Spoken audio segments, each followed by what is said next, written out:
Tayyib. Kalau sudah dipandang jelas, teman-teman sekalian, baru kita kaitkan. Kalau setelah wudhu ini kemudian saya makan, boleh nggak? Ini persoalannya. Apakah membatalkan atau tidak? Nah, sesuatu yang membatalkan wudhu tidak berhenti sampai sini. Ayatnya diteruskan. Ayatnya diteruskan. Jika Anda ingin pergi untuk buang hajat, misal, ya, mohon maaf, keluar dari ya tempat-tempat yang normal dianggap bermasalah, ya. Misal dari tempat-tempat keluarnya, apakah buang air kecil, buang air besar, keluar angin dan sebagainya, bahasa Qurannya sopan sekali. Jika Anda pergi ke toilet, ke tempat untuk buang hajat, itu bisa menghadirkan segala jenisnya, itu pasti membatalkan wudhu. Aula mastumun nisa, atau sengaja bersentuhan langsung, ya, sengaja, ada niat kesengajaan.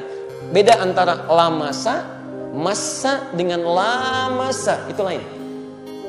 Awas, Anda mesti hati-hati ya. Jadi ada lamasa, lam, mim, sin.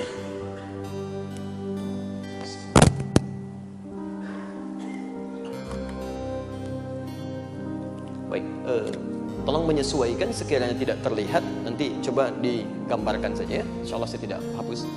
Pertama ada lamasa gini, lamasa. Ini. Kalimat kedua ada lamasa. Dan kalimat ketiga ada massa. Massat humul ba'sa wa dharra. Ya. Ini bisa kita temukan di Qur'annya tadi, Quran surah ke-5 ayat yang ke-6. Yang ini kita temukan di Quran surah kedua ayat 214, posisi paling kanan sebelah bawah. Ini satu akar dengan ini.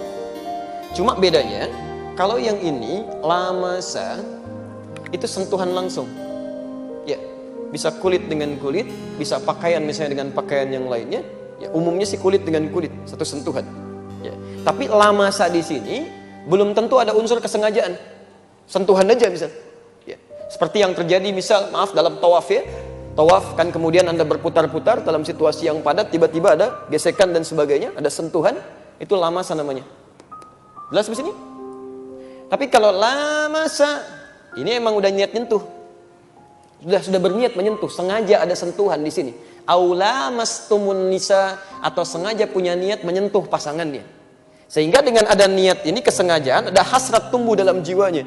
Kalau sudah ada hasrat semacam ini, maka itu berpengaruh pada wudunya, batal wudunya. Jelas ya?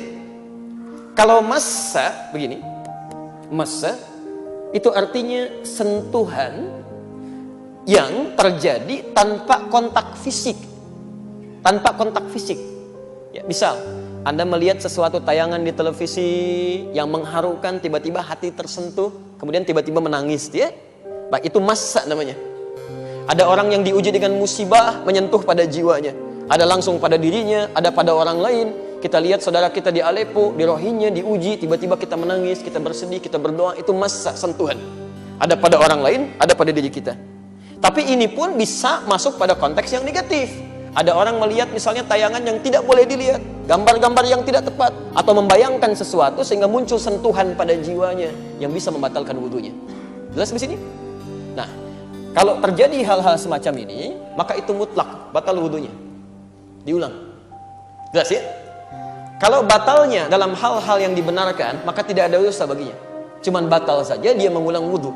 Tapi kalau batalnya diakibatkan oleh maksiat, maka selain batal dia pun berdosa dan dia harus bertobat pada Allah Subhanahu wa taala dari dosanya. Jelas di sini? Baik, hati-hati, kadang-kadang saya pernah temukan orang-orang iseng. Ya, ada pertemuan misalnya reuni, ada kumpul macam-macam, laki-laki perempuan berwudu ditungguin, ayo sini, ayo sini, ayo sini gitu kan. Tiba-tiba keluar pegang gitu, itu enggak boleh.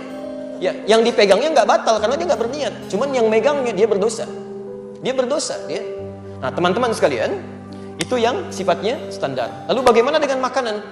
Kita kembalikan ke keterangan Nabi sallallahu alaihi wasallam. Hadis Muslim nomor hadis 828. Seorang sahabat bertanya pada Rasulullah sallallahu alaihi wasallam, "Ya Rasulullah, wahai Rasulullah, apakah makan kambing membatalkan wudu?" Apakah makan kambing membatalkan wudu? Kata Nabi, "La, tidak."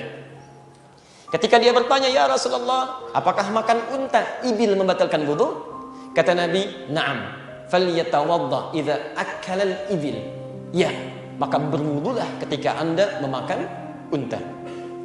Dari sini orang-orang yang tekstual menyimpulkan bahwa dalam konteks ini hanya unta Di Arab yang tekstual, teksnya begitu, dipahami begitu.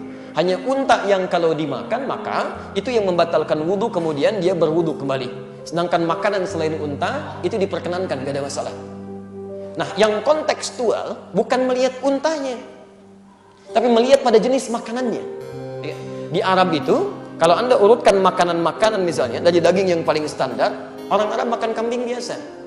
Sampingnya ada zaitun, ada salata, ada macam-macam. Ya, baunya bisa cepat hilang, normal biasa.